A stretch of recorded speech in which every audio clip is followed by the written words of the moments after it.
दोस्तों, जैसे कि आप सभी को पता है कि कल ईडीओ का रिजल्ट आया है और साथ में ईडीओ की संशोधित जो मॉडल आंसर है वो भी आ चुका है।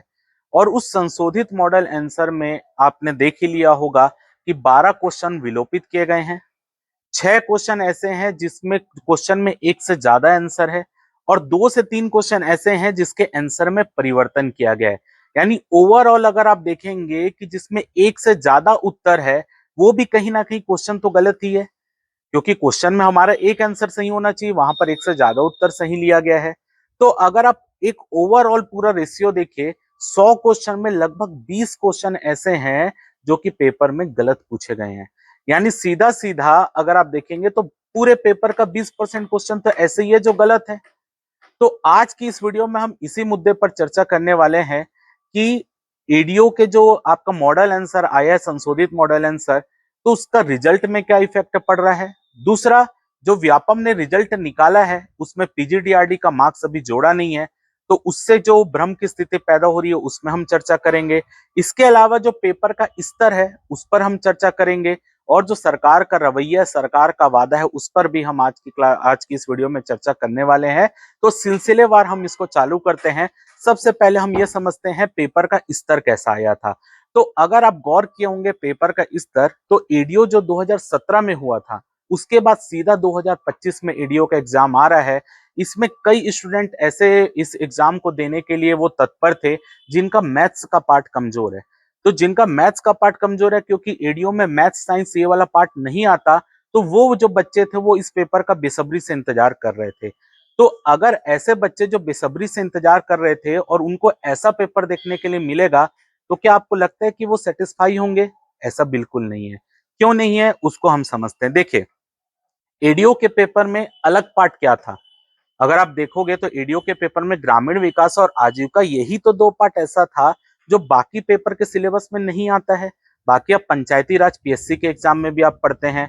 इसके अलावा जो इंडियन जीएस है, सीजीजीएस है या हिंदी है, वो भी आप बाकी एग्जाम में पढ़ते हैं। केवल दो ही तो पार्ट ऐसा था ना, ग्रामीण विकास आजीविका, जो इस पेपर में आता था। तो अब देखिए, जब पेपर आया तो जो बच्चे जो डिटेल में पढ़ के गए, जो ग्रामीण विकास आजीविका पूरा डीप में पढ़ के गए, उनको इस पेपर से बहुत निराशा हुई। क्यों? क्योंकि उनका तो स्कोरिंग पट वही था जिसमें वो ग्रामीण विकास आजीविका में स्कोर कर सकते थे। और ऐसे बच्चे जो एडीओ की तैयारी ना करके बाकी पेपर की तैयारी कर रहे, वो यही पार्ट से तो उनसे आगे हो सकते थे।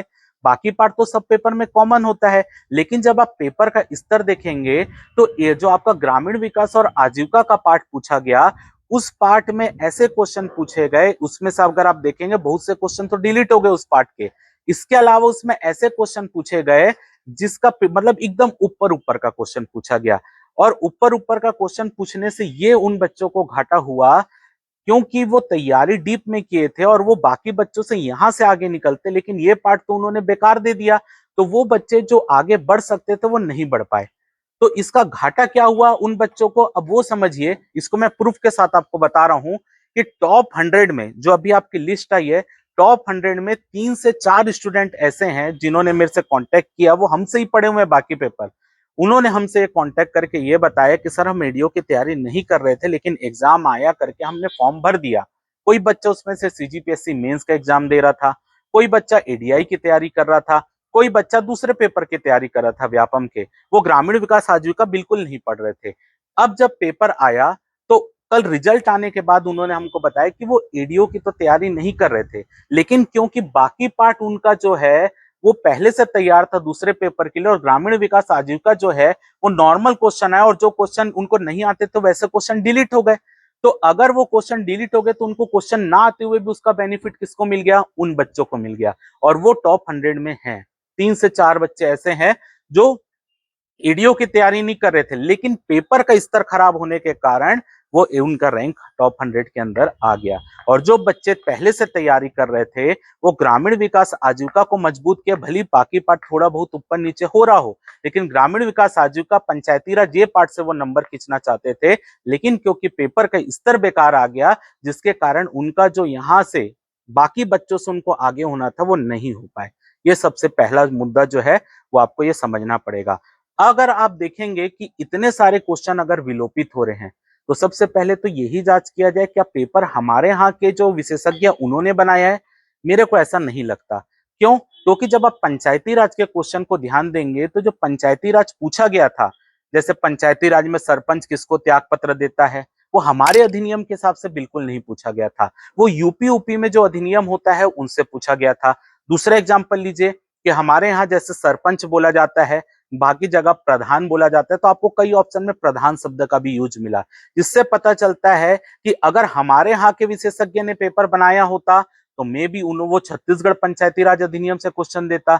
अगर मान लेते हैं अगर वो हमारे यहाँ का ही विशेषज्ञ है और उसने क्वेश्चन बनाने का प्रयास किया, तो हो सकता है कि वो नेट से क्वेश्चन खोजा हो कि प्रीवियस ईयर में कहाँ पे क्या क्वेश्चन आया, तो उनको यूपी बिहार का क्वेश्चन दिखा हो तो वो डाल दिए हो, और जिसके कारण वो क्वेश्चन जो है वो विलोपित भी हुए हैं। तो आप ये देख सकते हो कि मेरे हिसाब से जो विषय विशेषज्ञ उसकी जांच जरूर होनी चाहिए कि इतने प्रश्न, अगर 18 प्रश्न एक आपके पेपर में या 12 प्रश्न विलोपित हो रहे हैं, 6 क्वेश्चन का आंसर आपने गलत 2 आंसर लिया है और 2-3 क्वेश्चन का आंसर बदला है, तो उनकी तो कोई रिस्पॉन्सिबिलिटी बननी चाहिए ना जिसने पेपर बनाया है। ऐसा तो नहीं कि वो जो पेपर में क्वेश्चन सेट कर रहे होंगे तो फ्री में तो क्वेश्चन सेट नहीं कर रहे होंगे, उनके लिए उनको सरकार की तरफ से कुछ ना कुछ पे किया जा रहा होगा। तो अगर सरकार पे कर रही है तो उनकी भी तो रिस्पॉन्सिबिलिटी बनती है ना कि वो पूरे क्वेश्चन सही दे। एक आध दो क्वेश्चन की बात समझ आती कि एक आध दो क्वेश्चन गलत भी हो गए, लेकिन उनकी तो रिस्पॉन्सिबिलिटी बनानी चाहिए ना कि वो क्वेश्चन कम से कम सही दे। और एक्चुअल में 2017 का पीडीओ का पेपर देखेंगे, बहुत अच्छा पेपर था। उसमें जेन्युइन जो बच्चों ने तैयारी की थी उनका ही पेपर आप देख रहे हैं निकला होगा, लेकिन यहाँ पर कई बच्चों में प्रॉब्लम आई है। अब देखते हैं कि जो क्वेश्चन विलोपित हुए हैं उसमें क्या असर पड़ रहा है जो बच्चे अच्छे से तैयारी किए हैं उनमें।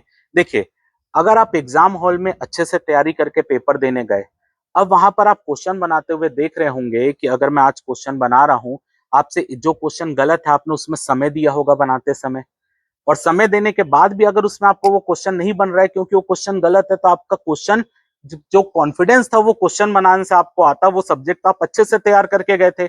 अब जो कॉन्फिडेंस उस क्वेश्चन से आपको मिलना था वो कॉन्फिडेंस आपको नहीं मिल पाया, और धीरे धीरे आपने देखा कि 10-12 क्वेश्चन ऐसे आ रहे हैं जिसका आंसर मेरे पढ़ा हुआ पार्ट है लेकिन मैं उससे नहीं दे पा रहा हूं। तो जो पार्ट उनसे बन सकता था वो पार्ट भी वो मानसिक रूप से प्रेशर लेकर वो पार्ट उन्होंने गलत कर दिया, और वो गलत करने के कारण उनके मार्क्स कम हो गए। लेकिन वो बहुत डिजर्व करते थे कि वो उस पोस्ट को पाए, उस रैंक को पाए, क्योंकि मैंने भी उनकी मेहनत देखी। हमारे यहाँ के भी कई बच्चे ऐसे होंगे जो डिजर्व करते थे लेकिन वो रैंक नहीं पा पाए, ठीक है, या अभी जो लिस्ट निकला उसमें वो रैंक में नहीं आ पा रहे हैं। दूसरा पार्ट, अगर क्वेश्चन विलोपित हो रहा है तो पहला तो उनका समय भी तो वेस्ट होगा उसमें। क्वेश्चन बनाने में जो समय दिए होंगे वो 2 मिनट 3 मिनट एक क्वेश्चन सोचे होंगे, उसके बाद आंसर नहीं आ रहा होगा, तो बाकी क्वेश्चन को अटेम्प्ट करने में उनका जो प्रोबेबिलिटी थी सही होने की, क्योंकि समय की कमी होगी तो वो क्वेश्चन भी गलत होने लगे। ये दूसरा कारण हो गया। तीसरा कारण समझिए कि एक बच्चा जो अच्छे से तैयारी करके पेपर देने गया होगा, अब वो जब क्वेश्चन बना रहा है तो जो अच्छे से तैयारी किया रहता है बच्चा, वो पेपर में जाकर उन्हीं प्रश्न पर टिक मारता है जो उनको सही लग रहा है, जो उनके हिसाब से पढ़े हुई चीजें आई हैं। वो तुक्का बहुत कम मारते हैं, मार भी लिए तुक्का तो 2-3-4 क्वेश्चन में चांस लेंगे, उससे ज्यादा चांस नहीं लेंगे, ताकि उनका जो एक्यूरेसी है वो प्रॉपर आए। लेकिन इसमें क्या हुआ कि वैसे बच्चे जिनका 70-72 नंबर तक का बन रहा होगा, वो सोचे होंगे कि हमारा हो जाएगा, ठीक है, 70-72 नंबर आ रहा है तो हमारा हो जाएगा, तो वो चांस नहीं लिए होंगे जो पढ़ के गए हैं बच्चे। लेकिन जो उनसे थोड़ा सा कम पढ़े होंगे, जिनका 60-65 नंबर आ रहा होगा, तो उनके दिमाग में क्या चीज आई होगी कि 60-65 नंबर में हमारा नहीं होगा, तो नहीं होगा तो वो ज्यादा से ज्यादा चांस लिए। तो ज्यादा से ज्यादा अगर उन्होंने चांस लिया, तो ऐसी स्थिति में अगर आप देखेंगे जो बच्चा एक्यूरेसी के कारण कि मैं इसमें चांस नहीं लूंगा, वो बच्चा अगर पढ़ के गया है तो जो 18 क्वेश्चन डिलीट हो रहे हैं या 12 क्वेश्चन डिलीट हो रहे हैं, 6 क्वेश्चन में दो से ज्यादा आंसर या एक से ज्यादा आंसर लिया गया है, तो उन प्रश्नों पर हो सकता है कि वो 18 क्वेश्चन में 12-13 क्वेश्चन बनाया हो, और क्योंकि वो बच्चा पढ़ कर गया है तो हो सकता है कि उसने थोड़ा बहुत चांस लिया हो, तो उस 12 क्वेश्चन जो बना रहा है उसमें से उसका 6 क्वेश्चन सही हुआ हो, बाकी क्वेश्चन या 10 क्वेश्चन सही हुआ हो, बाकी क्वेश्चन उसने छोड़ दिया। लेकिन जो बच्चा नहीं बना रहा पेपर, जो ज्यादा पढ़ के नहीं गया है, वो उसके पेपर में क्या प्रॉब्लम है या उसको क्या फायदा हुआ, वो पूरे के पूरा क्वेश्चन बनाया। अब पूरा का पूरा क्वेश्चन बनाया तो उसमें से उनके कम से कम अगर तुक्का मारा होगा तो 18 में 12-13 क्वेश्चन तो उसमें उसका गलत निकला होगा, 6-7 क्वेश्चन सही निकला होगा। लेकिन अब यहाँ पर क्या हुआ कि क्योंकि उन्होंने पूरे 18 क्वेश्चन में मतलब मारा था और 12-13 क्वेश्चन गलत होने के बाद भी जो उनका माइनस मार्क होना था वो माइनस मार्क नहीं हुआ, बल्कि उनको उसका भी पूरा नंबर मिल गया, क्योंकि क्वेश्चन डिलीट हो गया तो पूरे का पूरा बोनस अंक उनको दे दिया गया। और जो बच्चा यहाँ पर 18 में 12 में 10 सही बनाकर बैठा था, अब वो 10 नंबर उसका तो कोई नंबर अगर आप देख रहे हैं जो बाकी बच्चों से उसको लीड लेना था कि वो 10 क्वेश्चन सही बनाया बाकी वाला गलत बनाया तो उसका माइनस मार्किंग होगा, तो ये बच्चा अपर हैंड में जाना था। लेकिन जिसने ज्यादा तुक्का मार लिया वहां पर वो बच्चा और ये दोनों बराबर आ गए, और दोनों बराबर आ गए और उनका बाकी का पार्ट जो था, जो दूसरा बच्चा तुक्का मार रहा है या दूसरे एग्जाम की तैयारी कर रहा था, वो बच्चा ज्यादा नंबर बाकी पार्ट में लाया और उनका सिलेक्शन हो गया। और जो अच्छे से एक बार इसी से बना तो उनका सिलेक्शन नहीं हो रहा है यहाँ पर। तो ये आपका 2-3 बात है जो आपको समझना चाहिए। और जो बच्चा 4-5 साल अपना इसी पेपर के लिए दिया होगा तैयारी में, वो तो बहुत निराश होगा जिनका सिलेक्शन नहीं हो पा रहा है। अब यहाँ पर तीसरी हम एक बात करते हैं कि अगर क्वेश्चन विलोपित हो रहा है, तो आपको पता है कि अगर कोई पेपर में अगर कोई पहला मॉडल आंसर आता है, मॉडल आंसर में अगर आपको किसी प्रश्न पर आपत्ति होती है तो उसके बाद आप क्या करते हैं, उसके ऊपर आपत्ति लगाते हैं, दावा आपत्ति। तो दावा आपत्ति का हर प्रश्न का 50 रुपए आपको देना पड़ता है। अब हर प्रश्न का दावा आपत्ति के लिए जब आप 50 रुपए दे रहे हैं और एक पेपर में यदि अगर आप देख रहे हो 20 से 21 क्वेश्चन ऐसे हैं जिसमें दावा आपत्ति की गई होगी, तभी तो वो डिलीट किया गया है, उसका आंसर चेंज किया गया। तो अगर मान रहा हूं मैं एडीओ का पेपर लगभग 2 से 2.5 लाख लोग बच्चे दिए हैं, उसमें से 50,000 बच्चे होंगे जो सीरियस होकर इस पेपर की तैयारी किए होंगे, और उसमें से 20 से 22,000 बच्चे ऐसे होंगे जो हर प्रश्न जो उनको गलत लग रहा है उसके ऊपर दावा आपत्ति किए होंगे। तो अगर आप 20,000 बच्चे हर प्रश्न पर दावा आपत्ति ले रहे हैं, मैं हर प्रश्न ना मानकर 22 में से मैं 10 प्रश्न मान लेता हूं जिसमें हर बच्चा एवरेज दावा आपत्ति किया होगा। अब हर प्रश्न का 50 रुपए यानी एक बच्चे का 500 रुपए जा रहा है ऑन एन एवरेज। तो ऐसे ही 20,000 बच्चे इंटू 500 कर लीजिए, 1 करोड़ रुपए के आसपास सीधा सीधा सरकार की आय हो रही है इससे। यानी प्रश्न गलत पूछो और ऐसे प्रश्न को गलत पूछो जिसका आंसर हर जगह अवेलेबल हो, तो बच्चे दावा आपत्ति लगाएंगे ही, और बच्चे अगर दावा आपत्ति लगाएंगे तो इससे सरकार की आय होगी। तो सीधी सी बात है, या तो अगर आप दावा आपत्ति लगा रहे हो, जिस बच्चे का दावा आपत्ति सही निकल रहा है उस बच्चे का या तो पैसा आप रिटर्न करो, ऐसा भी नहीं हो रहा तो कहीं ऐसा तो नहीं कि सरकार की इनकम जनरेट हो या व्यापम इसमें ऐसा जानबूझकर ऐसा प्रश्न दे रहा है जिसमें ज्यादा से ज्यादा दावा आपत्ति लगे और उससे सरकार की आय हो। तो ये भी एक सोचनीय विषय है कि इसके ऊपर भी आपको सोचना पड़ेगा कहीं ऐसा तो नहीं हो रहा है, और अगर ऐसा हो रहा है तो इसके खिलाफ आपको आवाज भी उठानी चाहिए।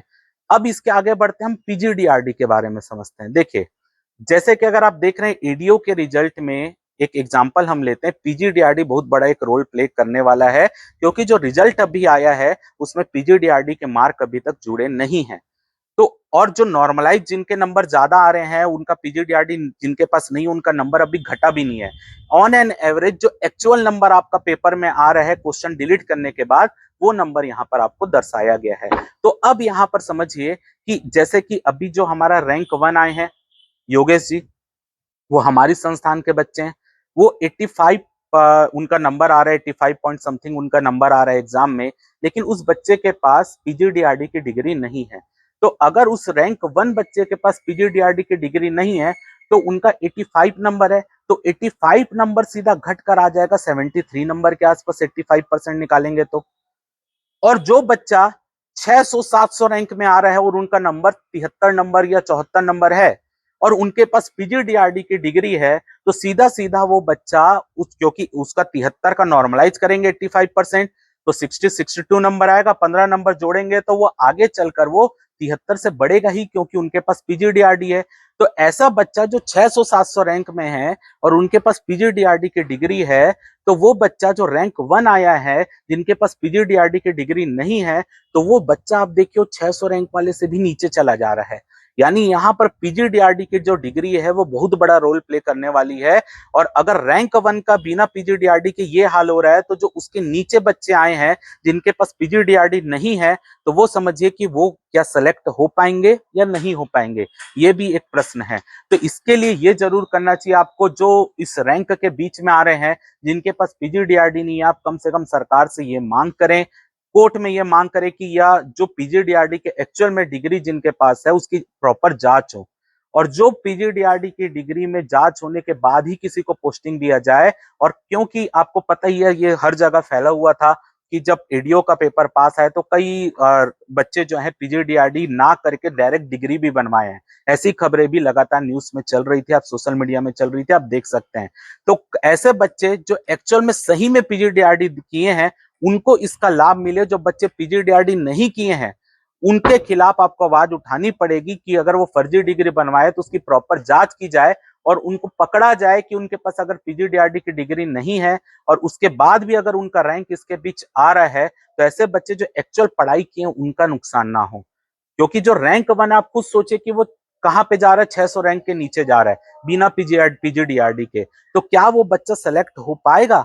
ये भी एक सोचनीय विषय है। तो सरकार को इसमें सख्त से सख्त कदम उठाना चाहिए कि जो बच्चा जिनके पास पीजीडीआरडी का डिग्री वो डाले हैं कि हाँ हमारे पास पीजीडीआरडी का डिग्री है, तो उसकी एक प्रॉपर जांच होनी चाहिए, उसकी एक कमेटी बैठाई जानी चाहिए कि जो डिग्री की जांच करे और जिस कॉलेज या जिस यूनिवर्सिटी से उनकी डिग्री बनी है वहां पर भी जांच बैठाई जाए ताकि वो पूरा मिलाया जाए कि एक्चुअल में वो बैठकर वहां पेपर दिया है या वो डिग्री नकली बनवाया है, फर्जी बनवाया है। तो ये भी एक सोचनीय विषय है, इस पर भी जरूर सरकार को विचार करना चाहिए। आपको आवाज उठानी चाहिए इसके लिए, क्योंकि वो आपका हक है और आपके हक को मारा जाए इसी के लिए कोई ऐसा बच्चा सामने आ रहा है जिनके पास पीजीडीआरडी फर्जी और वो सिलेक्शन ले रहा है, तो जो ऐसा बच्चा जो एक्चुअल में पढ़ा और उनके पास पीजीडीआरडी नहीं है उसका कतई नुकसान नहीं होना चाहिए, नहीं तो उसका सिस्टम से विश्वास उठ जाएगा। आपने ही तो बोला था सरकार ने कि यूपीएससी के तर्ज पर आप एग्जाम कराएंगे, तो क्या ये आपका यूपीएससी? हमने तो ऐसा यूपीएससी कभी नहीं देखा कि जिसके 18-18 प्रश्न विलोपित हो रहे हों। हमने कभी ऐसा यूपीएससी नहीं देखा जो इस स्तर का पेपर दे रहा हो। तो क्या आप ये यूपीएससी का पेपर, आप ये तर्ज में यूपीएससी का पेपर लेना चाहते थे? ये भी सवाल आपको सरकार से पूछना चाहिए, क्योंकि धीरे धीरे आप देख रहे हैं भर्ती जो है वो हो रही है, लेकिन हर भर्ती में कुछ ना कुछ धांधली निकल के आ रही है। तो ऐसे में आपकी पिछली सरकार और ये सरकार में क्या अंतर रह जाएगा? ये भी प्रश्न आपको सरकार से पूछना चाहिए। तो ये कुछ प्रश्न है जो मैं आपके सामने रख रहा हूँ। यहाँ पर मैं कहीं नहीं चर्चा कर रहा हूँ कि किसका रैंक क्या आया, हमसे कितना हुआ या किससे किससे हुआ। ये आपके मुद्दे की बात है और आपको इस मुद्दे को उठाना पड़ेगा, आपको इसके खिलाफ आवाज उठानी पड़ेगी, आपको सरकार के सामने, व्यापम के सामने पक्ष रखना पड़ेगा कि वो पेपर अच्छा बनाए। क्यों जो सबसे ज्यादा लोग पेपर दे रहे थे, आपने जितने एग्जाम अभी हुए हैं हाल ही में, एडीओ ही सबसे ज्यादा लोगों ने पेपर दिया है और एडीओ में ही सबसे ज्यादा क्वेश्चन विलोपित हुए हैं। ऐसा क्यों हुआ? जो पेपर ज्यादा लोग नहीं दे रहे हैं, जो पेपर 2000, 10,000, 15,000 लोग दे रहे हैं, उस पेपर में गलतियां कम है। जो पेपर ज्यादा लोग दे रहे हैं वो गलतियां ज्यादा है। तो ये क्या इंडिकेट कर रहा है कि आप जो है कुछ हमसे अपना ऑब्जेक्शन लगवाना चाह रहे हैं कि आप दावा आपत्ति करो, हम आपसे पैसा कमाएं? ये भी आपको प्रश्न सरकार से पूछना चाहिए। तो आप अपनी राय जरूर कमेंट में करके बताइएगा और इस वीडियो को ज्यादा से ज्यादा अपने दोस्तों में शेयर कीजिएगा ताकि ज्यादा से ज्यादा स्टूडेंट इस बात को समझ सके और अगर वो अपने हक की लड़ाई में आगे बढ़ सके। तो अगर आपको वीडियो अच्छा लगे तो वीडियो को लाइक कर दीजिएगा, चैनल में नए होंगे तो चैनल को सब्सक्राइब कर दीजिएगा और उम्मीद है कि आप ये वीडियो सुने होंगे और समझे होंगे जो बात मैं आपसे यहाँ पर शेयर कर रहा हूँ।